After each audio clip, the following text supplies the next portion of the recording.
C'est parti. Alors pourquoi on ne peut pas créer un grand P+R gratuit sur la zone portuaire?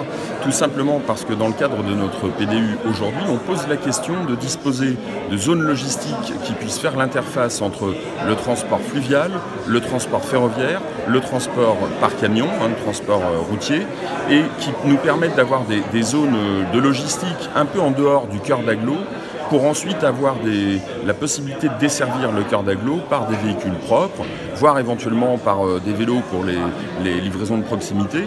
Et donc ça veut dire que si on installait d'ores et déjà un P+R à cet endroit-là, en plus qui serait connecté juste au Navibus, donc franchement un grand P+R avec un Navibus avec les capacités qu'il a aujourd'hui, je pense que ça ne serait pas optimal, efficient, et en plus ça gagerait beaucoup d'espace dont on aurait besoin par ailleurs. D'accord, un moyen de transport qui ne serait pas adapté justement à la zone. Non, parce qu'un Navibus, je ne me rappelle plus exactement quel est le nombre de passagers qu'on peut emporter, mais ça chiffre en dizaines.